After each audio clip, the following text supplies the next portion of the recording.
Record. Hello, beautiful souls, and welcome to the 44th episode of the Perfectly Imperfect Spiritual Podcast. My name is Marta, and I'm your host, a psychic medium, angel card reader, spiritual teacher, and the host of this podcast. If you're enjoying these conversations, remember to subscribe, like, and share the podcast so we can keep growing this amazing spiritual community together. Today, I have a very special guest joining me. Claudia Milligan is a demonstrating trance medium. Hello, Claudia. I'm Hey. going to introduce you first formally with your beautiful introduction, and then we'll do more informal uh, conversation as well. But Claudia allows spirit to speak directly to their loved ones. She stepped away from her focus on the logical and rational and dove into spirit when her 29-year-old son, David, passed in 2017. She and David wrote letters to David following my son into spirit. She teaches mediumship development groups and works to help people unlearn their limitations and connect with those they love in spirit directly themselves. She lives in Chandler, Arizona with her two dogs. Claudia, welcome to the podcast. Thank you so much. And I love the title, Perfectly Imperfect. I read something once that really struck me. I am perfect as I am, and I need a little work. And I love just the reminder this is all exactly the way it's supposed to be. But, we can always grow, we can always learn, we can always change. I love Mhm. perfectly. I love it. Thank you. I love it.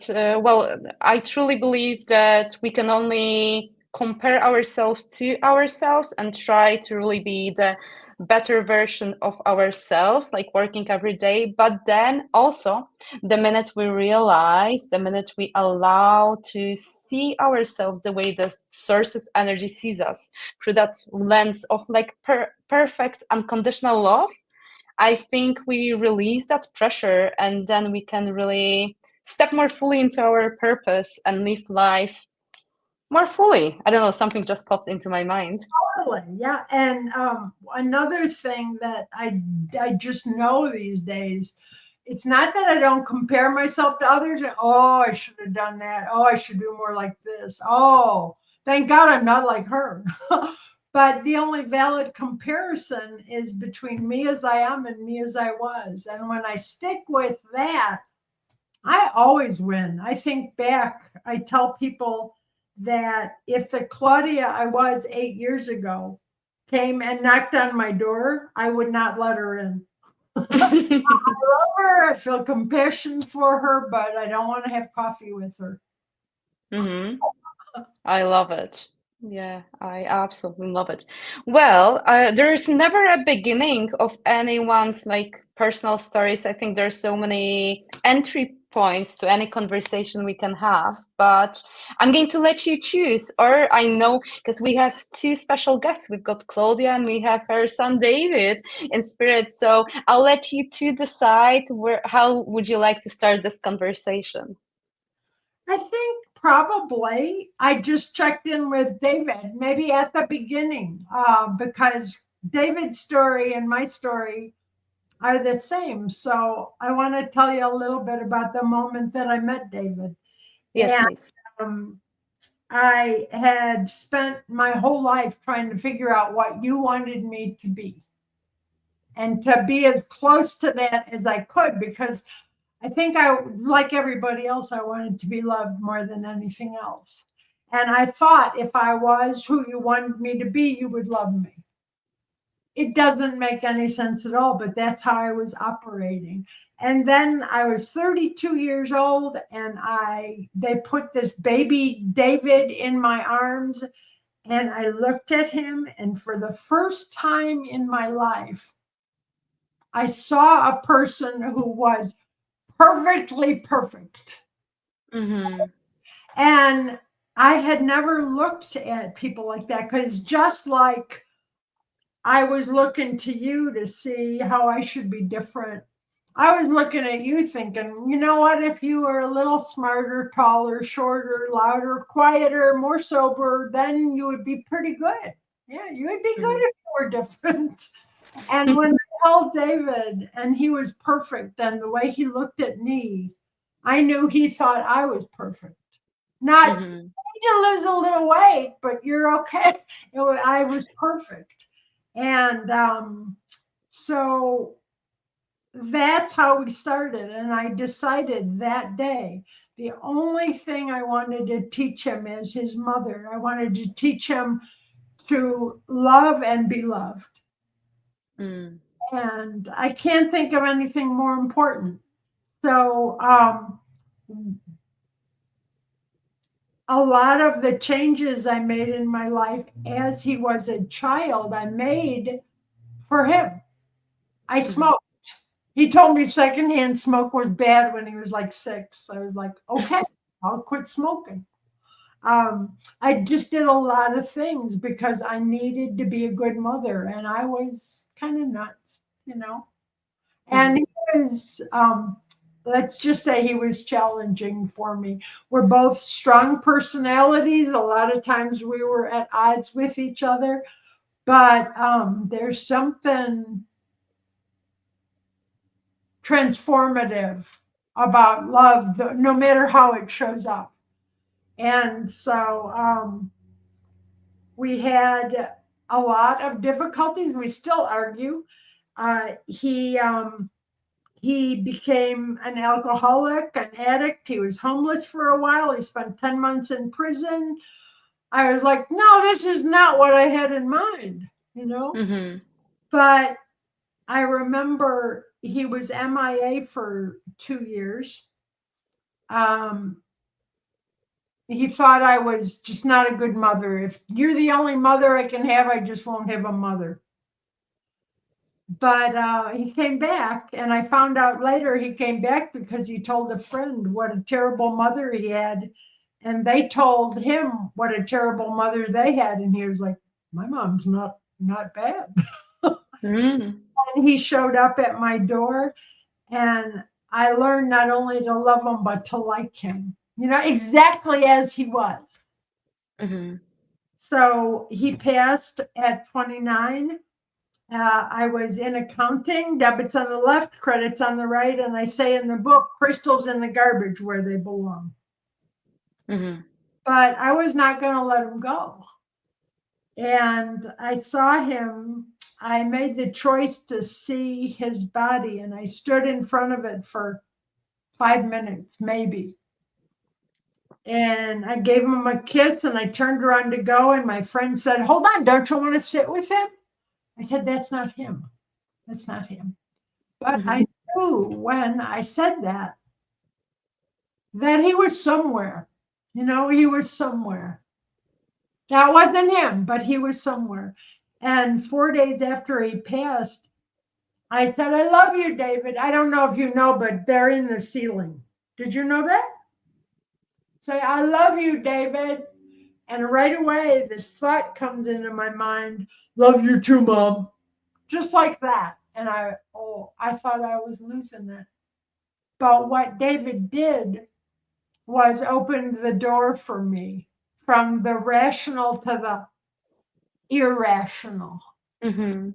And I'm grateful to be here in a place where there really are no rules. And that's been David's gift for me.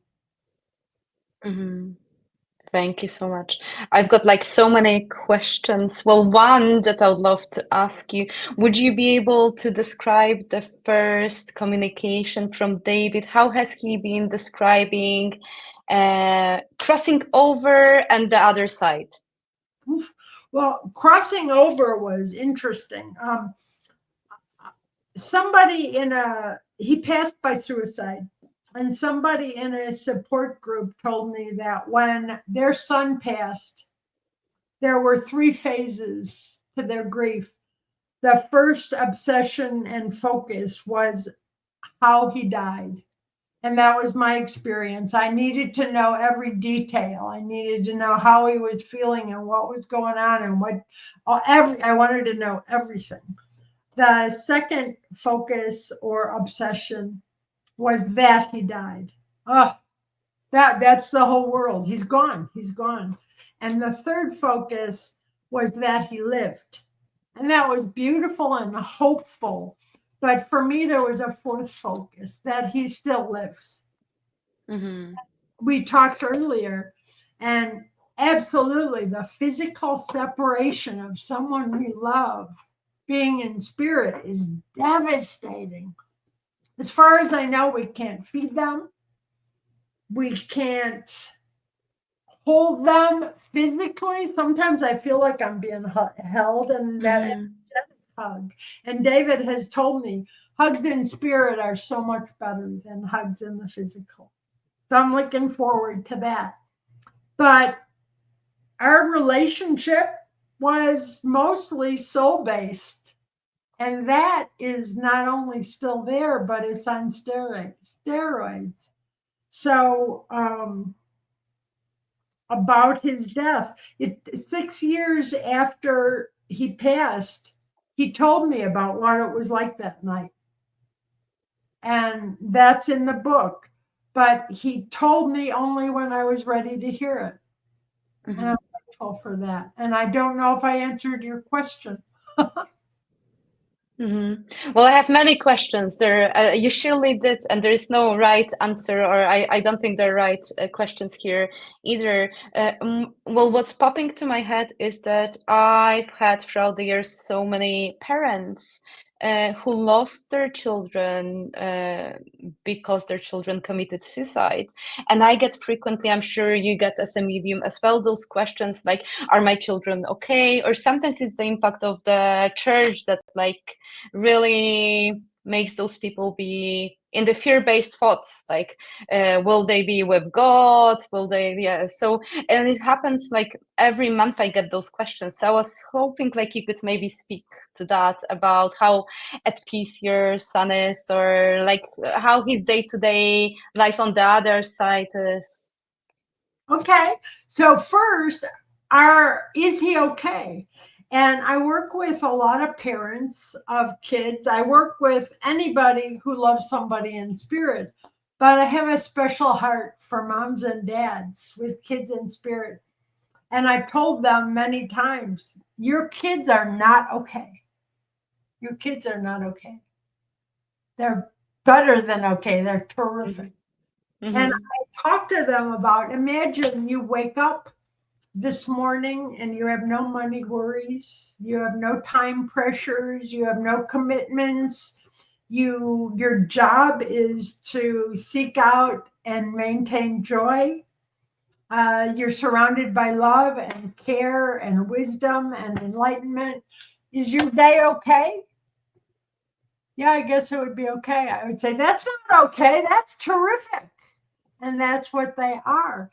But their day-to-day life, David has told me a lot about what he does, but I've also learned that we create our own lives. Do you remember when the pandemic was in full bloom and a lot of people said, this is an opportunity for us to reform our lives, for our lives to be what we want it to be. Some of the changes I made seem kind of minor. I go out to eat less. I relax more. Mm-hmm. I found that David has said the less you do, the more we do. And I didn't realize before that so often when I'm pounding it till it fits and painting it till it matches, I'm working across purposes to what I really want and need. So David will spend a lot of time talking to Thomas Jefferson, and he loves Nikola Tesla. He likes to teach me how to fly on comets. He loves working with people who show up in spirit, who have had a rough ride. And he wrote once, Mom, some of those people are so upset at first that they don't even see the people that came to greet them, to talk to them, but they do see me. And he says, because that one you call God they're not going to let anybody be alone. So they see me, they talk to me, they laugh at my troubles. It's great. I love it. And I can bring hope and help. My mom and dad, I think they seem to live in a little house that's a lot like the house they lived in when they were here. My dad has a garden. My mom gives candy to kids, so she's much nicer than she was here. But we get to do what we want. We find, I believe that the greatest gift of spirit is we get to unlearn, we get to unbecome, we get to let go of all the crap we're holding on to, all the supposed limitations. So what do we do day to day? Whatever we want. I love it. And how has David been bringing hope and love to you after he, well, if you can maybe compare it from the moment he crossed over and then how has it maybe evolved or changed throughout the years? Well, there's been a whole lot of evolution. I'd like to speak for a moment to David's evolution. And one of the things he said to me was, Mom, we're not all Shaktis on day one.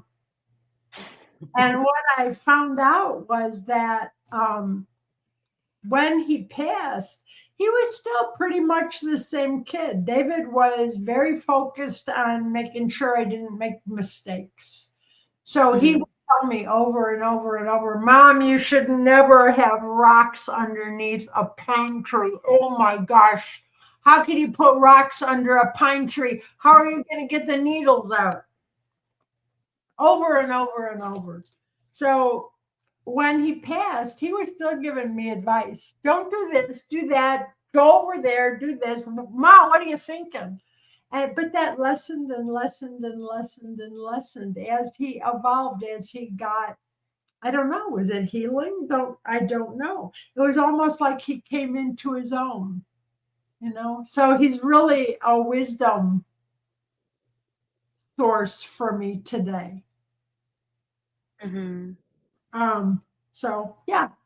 So, but the way he gives me hope, the way he lifts me up. I used to think that I was so afraid of a lot of things. I was afraid of death, other people's death more than my own, I think. I was afraid of being homeless or being broke. And then I realized that it wasn't the bad things that I was afraid of. It was going through those things and being alone. And David convinced me over and over and over, because sometimes I can be a slow learner. He convinced me that I'm never alone. He's always with me. And I know that each one of us has a battalion of people in spirit around us, as well as so many people in the physical that I tend to discard when I'm feeling down. Oh, no one loves me. It's kind of ridiculous and childish, but I mean, we're perfectly imperfect. Could you speak about the ways David's been communicating with you about different, maybe some signs, symbols, synchronicities, to give hope to other, well, parents, not only parents, to anyone who's listening and viewing it, because I truly believe that we all possess an ability to communicate with our loved ones. I always describe it as that energetic heart-to-heart connection. Our loved ones are not here physically, but we all can communicate. You do not need us mediums. Of course, we can help you if you need a little bit of confidence. We can suggest certain tools, but it's up to you to choose which tools you're going to take to your toolkit. And it's about you to learn how to communicate with your loved ones. I'm curious about your ways, or like how David's been communicating with you. We are totally on the same page. I believe that if anybody on this earth loves somebody in spirit, they can communicate, because we know love is the greatest power of all. That's all we need, is that love. And that's the bridge. David has sent me so many signs, and with such grace and goodness and humor. Feathers and coins were big at first. And Mm-hmm. one day I was walking the dog, and there I thought of David. And as soon as I thought of David, I saw all these feathers on the sidewalk, and I was not in a good mood. And so I said, David, I'm outside. There are birds outside. There's going to be feathers. You're going to have to be better at this. The next, I told you he liked threes when we talked earlier. The next 3 days, I found one feather on each day, different feather, different day, in the middle of my kitchen. Mm-hmm. How? Why?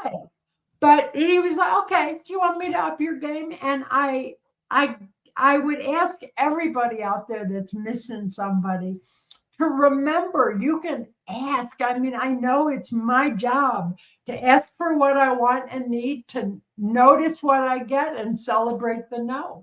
I ask somebody to take out the garbage. They might say yes, but I notice. If they don't take out the garbage, I've got more information. Oh, isn't that wonderful? I've got information. Now I can take out the garbage myself. I can leave it where it is. I can forget about it. I can yell at somebody. What, I got a whole bunch of choices. But another one, I was in the UK on a sacred sites tour. We were at the Thancred Holy Well, and there were 30 of us. One at a time, we would go into the holy well, and the rest of us were standing in a clearing, 100 trees around us. And I look up and I see David sitting in one of the top branches, just grinning at me like the Cheshire Cat.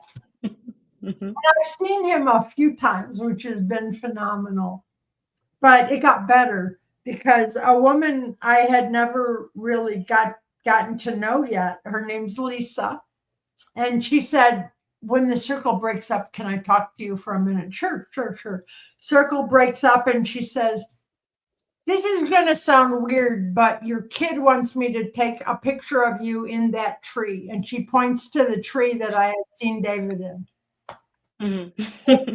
Picture, and she looks at it and she says, no, David says you got to be smiling. She had no idea that I had seen him, that he was smiling. So I have 2 pictures. I love it. Could you talk? Oh, yeah. Sorry to interrupt you. Yeah. We can ask them, blow my socks off. Hey, David, I'm struggling today. Just keep reminding me you're around me, and then I watch. I've got to pay attention. He told me once, Mom, I don't mind being obvious, but you got to stop being oblivious.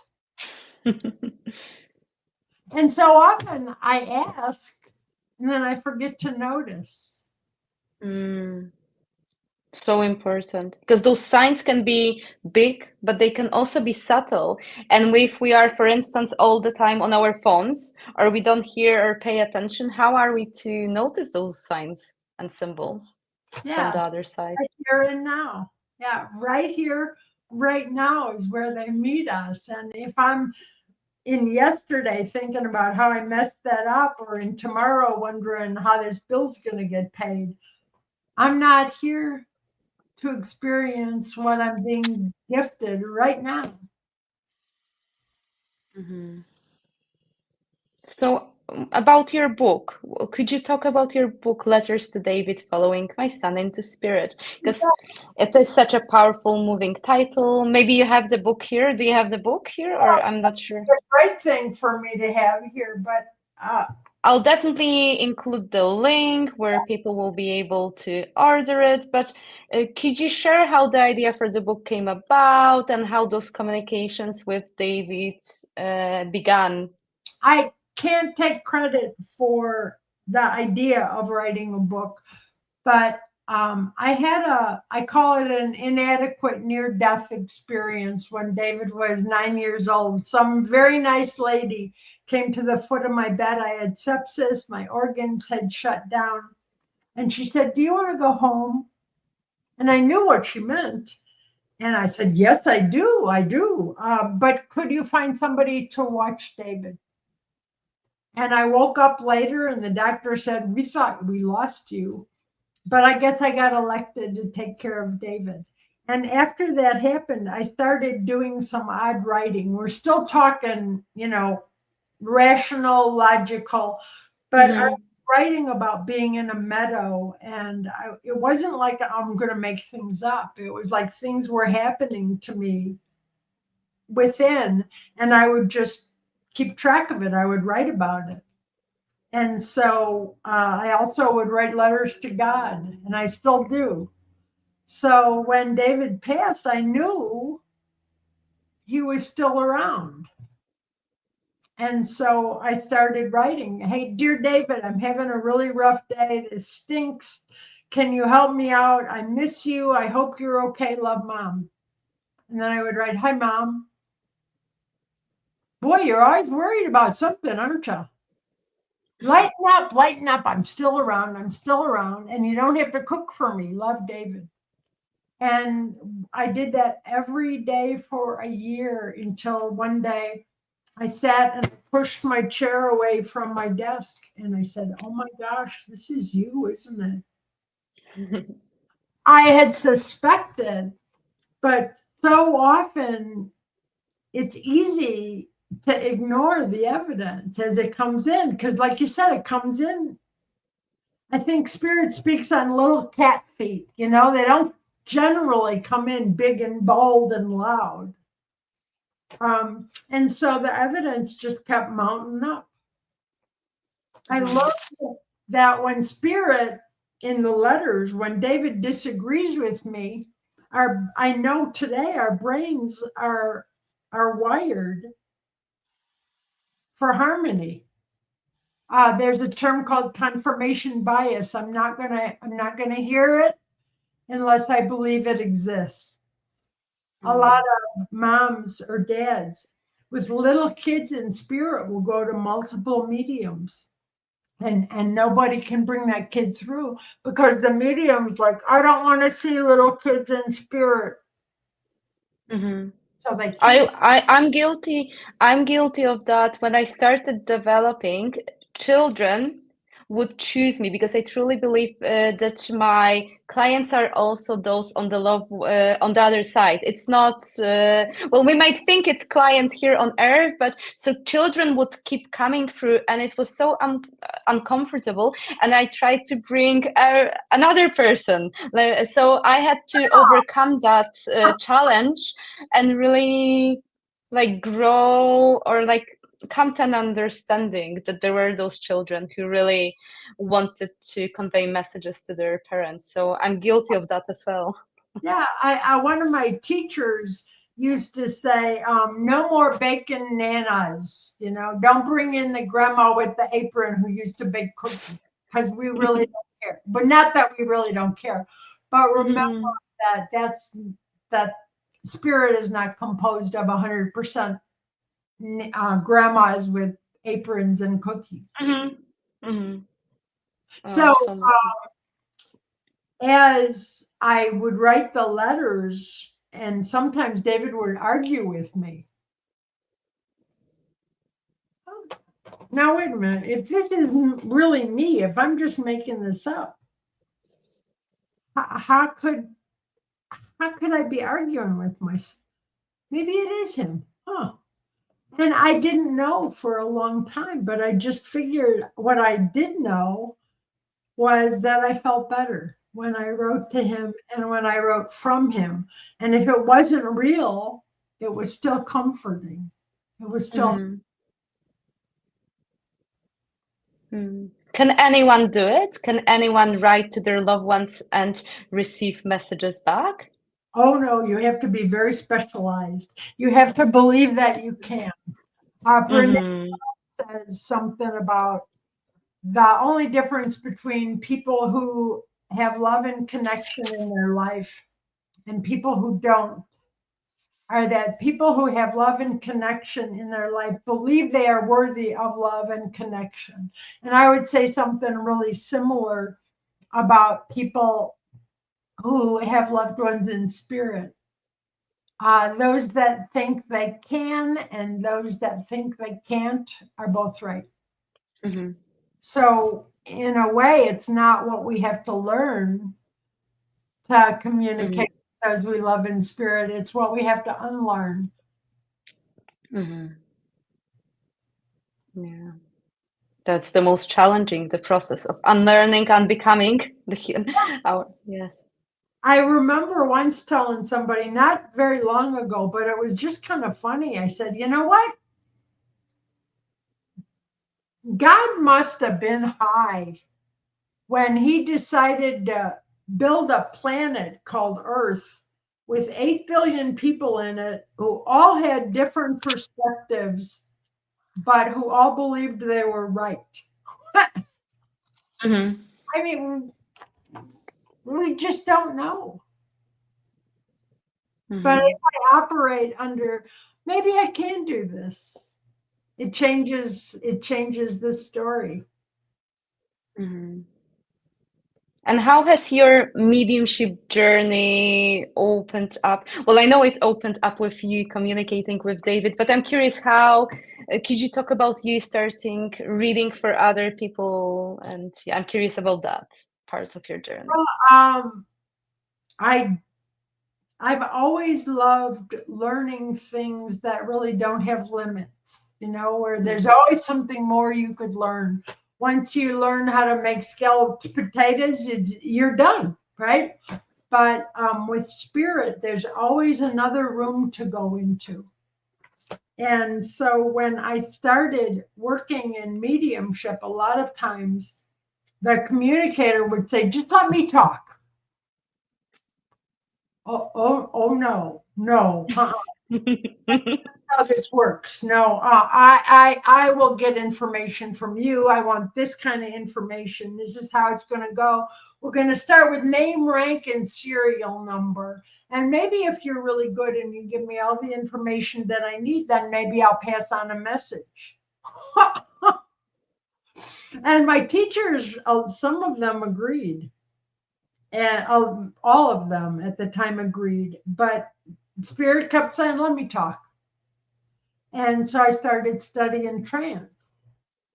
And I call it, there's clairvoyance, clairaudience, clairsentience, but I call it clairvacance because I just get out of the way and let them come in. I love it. And they love it. And so often the evidence is so powerful. There was one time and when they first come in, I often have a physical feeling. And so one kid came in and I said, oh, he had a hairy chest. And the mom is my favorite response is laughter, tears, and a gasp. When I get the trifecta, it's the best. And she did that. And she said, oh my God, he couldn't stand his dad. And his dad had a hairy chest just like he did. So he always used to shave it. Spirit knows what we need. And so when, as a medium, I'm sitting there directing, tell me what you did for a living. Tell me how you passed. Give me a break. Let me talk for myself, I love it.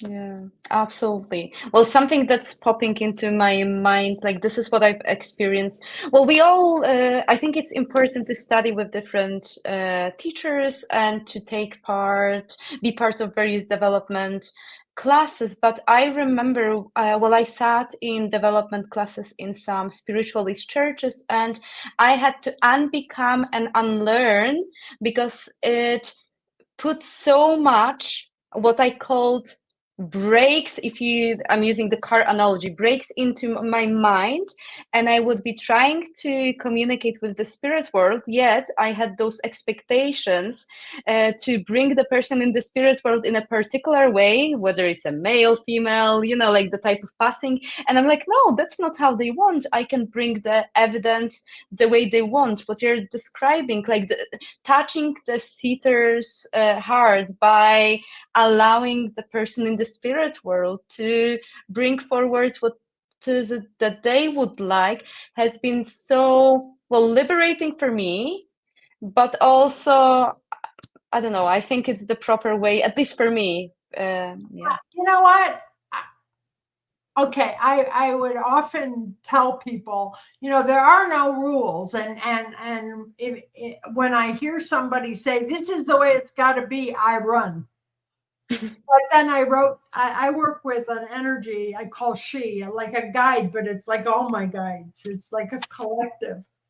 And she said, I know you're always talking about there are no rules, but do you realize you do that too? Do you realize how often you think, oh, she shouldn't do it like that? Oh, okay. But a teacher of mine said something I thought was so profound. He said, imagine from spirit's point of view. Maybe they have not been able to communicate with their beloved for 20 years. And then they're there, the medium's there, their loved one's there, and the medium says, okay, this is what I want to hear from you. Spirits had 20 years to know exactly what to say and what that person needs. They know better than anyone. So when I, as a medium, step in as the expert, all my credibility and all my compassion and the gifts of spirit go right out the window.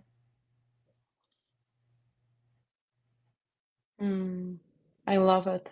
To allow the people in the spirit world to speak through us. Directly. Yeah.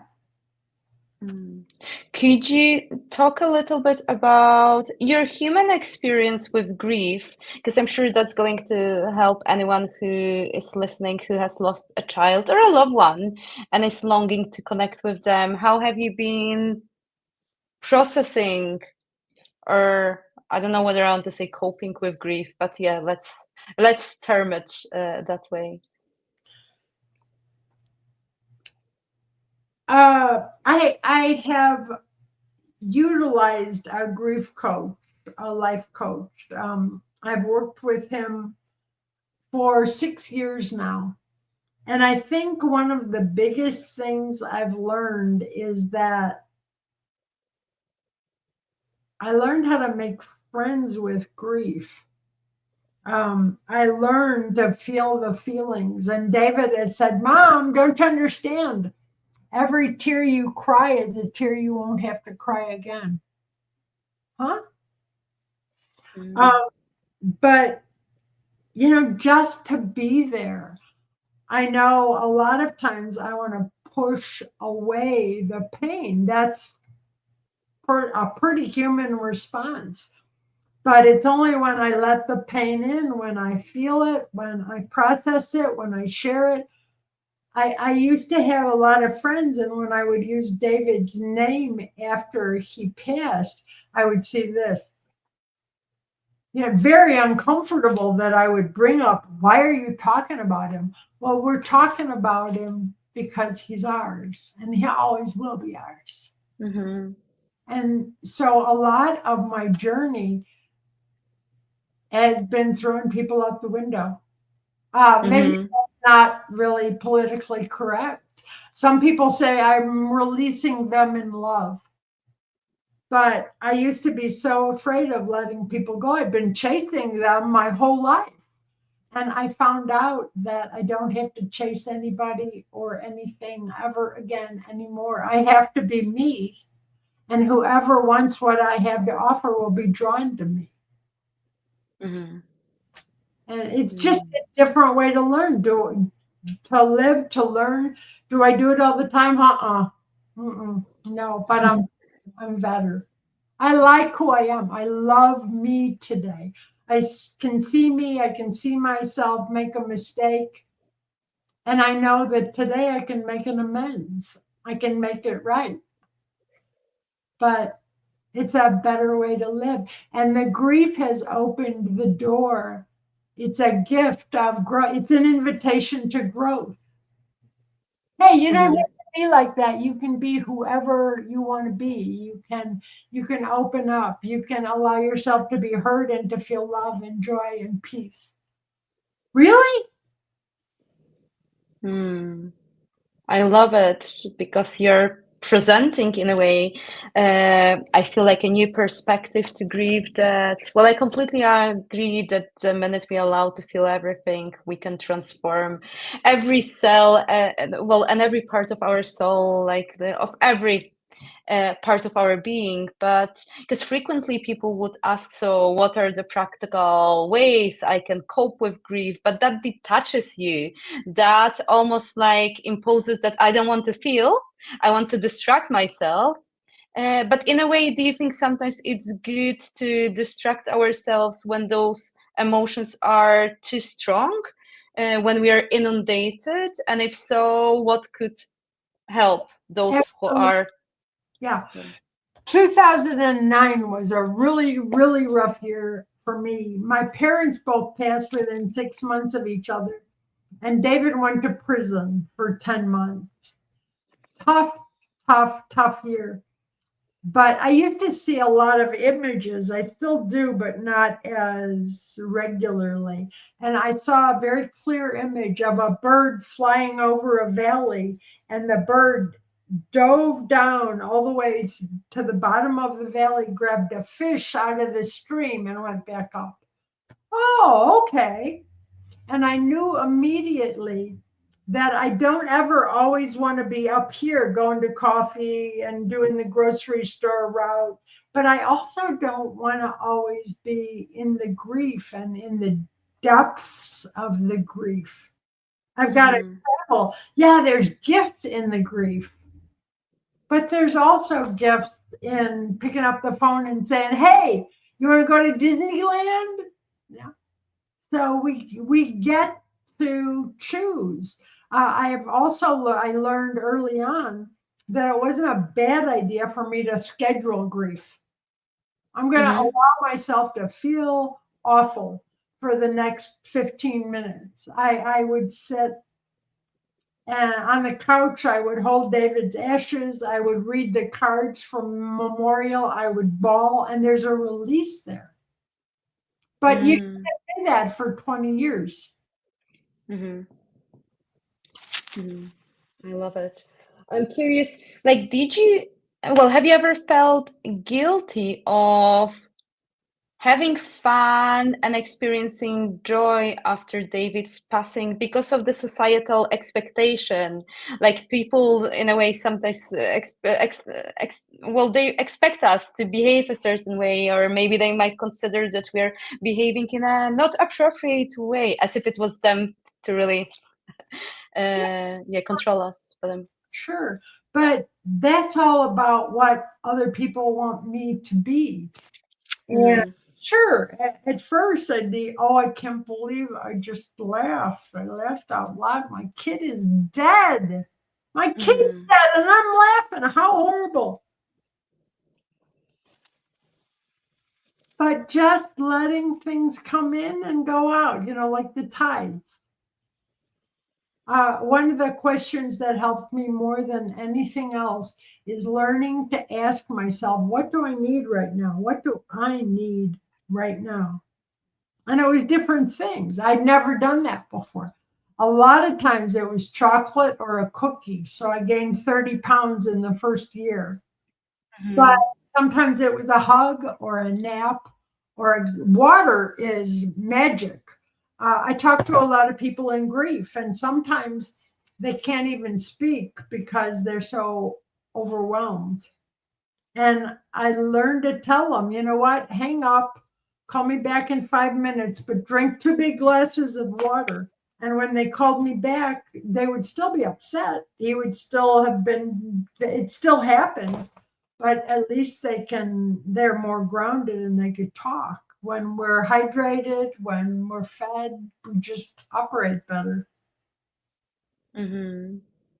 Well, could you talk? I think it's such an important subject, the energy protection and grounding ourselves. And I love to ask many people when they come here on a podcast, because there might be something unique that you have that someone who's listening or watching might want to give it a try. So, Oh, how do you keep your energy protected, or how do you ground yourself? well, toys are great. I don't think we need them. Um, Grounding is, for me, is just an intention. If I can get my bare feet on the ground, there's something about the connection to earth. It took me a long time to figure out that the more grounded I was, the more connected I was to the earth, the more connected I could be with the divine. Who knew? Right? So there's Hmm. all sorts of toys.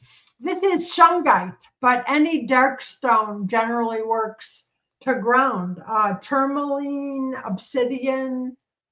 So I'll sit and hold this stone, and there's meditations out there. I mean, if you want to Google best 5-minute meditations, there's probably going to be 3 million of them. And so I learned to find somebody that makes me feel good. Um, But grounding is just so simple. Walk on the earth, walk on the grass, and imagine. I didn't know this. There's a heart chakra or an earth star chakra, and I focus on that. It's supposed to be uh, who knows, right? But a couple feet below us. And it's a power center that we can connect with. I pretend like I've got carrots growing out of the bottoms of my feet, and they dig down Hmm. all the way into the earth. But whatever works for you. And I teach people, talk to your loved ones in spirit. Hey, David, I want to learn to ground. And then that day I'll get a call from somebody who's so excited about something they learned, and I'm like, thank you, because they want us to succeed and they can lead us. And it's just that synchronicities, paying attention, noticing. Hmm. I love it. And the other side, frequently, I find it as well. Well, they're our biggest teachers, and many people forget, or my clients ask me, "Oh, Marta, could you tell them?" Like, you can tell them, you do not need me. But then you have to be open to listen in whatever form it's going to come, because you cannot assume that it's going to come via clear audience, that you're going to hear it. Yeah, because it's billboards, it's bumper stickers, it's a phone call, it's a story, it's an advertisement, it's the way the dog looks at you when you say something stupid, what. But when we're open, if you build it, it will come. Great movie. I'm not sure if you're familiar with Field of Dreams with Kevin Costner. I might have watched it years ago. Yeah, it's an old one. But when I show up with expectation, I think I challenge spirit. Hey, she's looking for something big. Mhm. I love it. Well, I keep hearing that I have to ask you, and I know it's probably a very common question you're asked, to tell the story about the teddy bear. Is it Eustace? Just well, I keep hearing like we cannot not have that podcast episode without the story of yes. Oh, okay. There's my Eustace. A friend of mine gave me Eustace when, David passed in March of 2017, and she gave me Eustace shortly after that. And when she handed it to me, I picked him up and he announced his name, Eustace. Oh, all right. And I learned later, I love names, I love meanings of names. And I looked up the meaning of the name Eustace, and it means stable. And Eustace has a weighted butt. That's why he sits so nicely in the chair. He's very Hmm. stable. So he named Hmm. himself very, very well. And Eustace came in a reading a little bit later. I was working with a mom with a kid in spirit. She really wanted to know that one thing that would, she would know was on a medium like that. And finally, I just was really aware of Eustace. And I said, I'm not sure what this is about, but I know I'm supposed to mention Eustace to you. Does the name mean something? No. All right. Well, let me tell you what it means for me. I know that Eustace is one of the characters. He was the bad boy character in the Chronicles of Narnia. And I get the bawl, the gasp, the cry. And her son was obsessed with Chronicles of Narnia. So Eustace is pretty special. He's, yeah. Thank you for sharing this. Well, what would you say is the biggest misconception about mediumship that you would love to clear up for people? Well, I think that's beyond my power, we talked about unlearning, but so many people have a conception. So many people will say, oh, it's evil. And I always tell them, check out Luke 9:30. Luke 9:30 is when Jesus goes up Mount Tabor to talk to two dead people, Elijah and Moses. I'm like, if Jesus was a medium, it's good enough for me. But beyond that, I think a lot of people believe that only special people can be mediums. I agree with that. Only special people can be mediums. The thing is that we're all special. And if we love, we can connect. And it's a soul to soul thing. So if I can be more open to the way spirit shows up,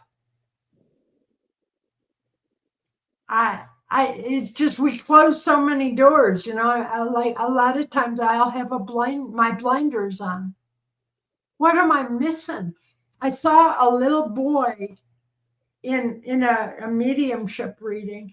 I said, he's laying on the ground. He's got his one knee crossed over the other knee.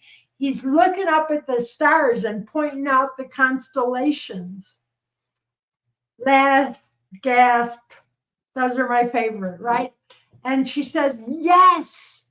And he always used to lay on, and I saw the blanket and the color of the blanket, but she said, he'd lay on the trampoline on that blanket in the backyard.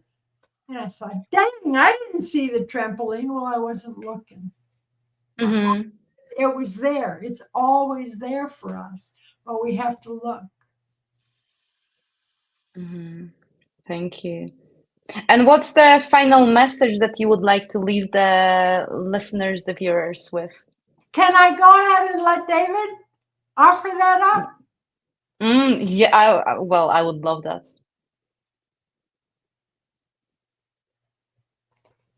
My mom tells the truth. Most of the time anyway, Mom. The ones you love you. They love you more because they can, because they don't have bills to pay and they don't have worries and they don't have concerns and they don't have that nonsense of time and space. So they love you with their whole hearts and minds and beings. Remember that. If you want to talk to them, don't you think they want to talk to you? We're waiting for you. We're longing for you. So talk to us, sit with us, be with us, because we're with you always. Thank you, David. Thank you, Claudia. I'm moved. It touched my heart and soul the way it should. And I really hope it's going to touch the hearts and souls of the viewers and listeners. Well, Claudia, finally, where can people find you and how they can work with you? Thank you. I do a lot of different things. My website is hellofromhome.com with a dash just to confuse you. I Mhm. do 1 hour readings. I do half-hour readings. I offer a discount for parents with kids in spirit. Um, I love to do online dems. Right now, I'm doing a dem or two a month.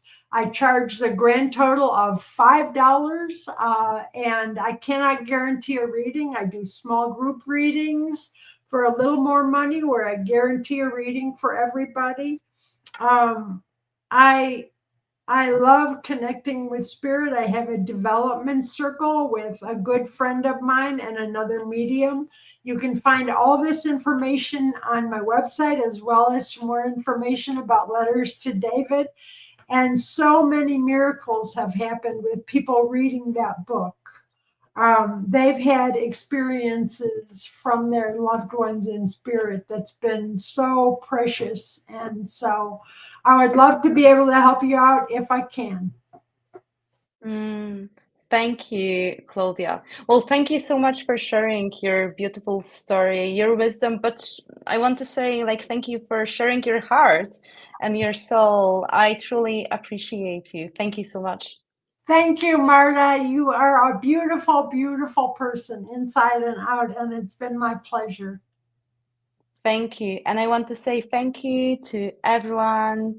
And well, as Claudia said, you can find more of her work at her website, hellofromhome.com, but I'm going to include the right spelling in the description. So you're going to definitely find it. And yeah, make sure that you read her and her son's book, Letters to David, Following My Son into Spirit. Well, thank you, everyone. And I'm sending everyone lots of love. Thank you, everyone. Goodbye. Bye bye. Thank you.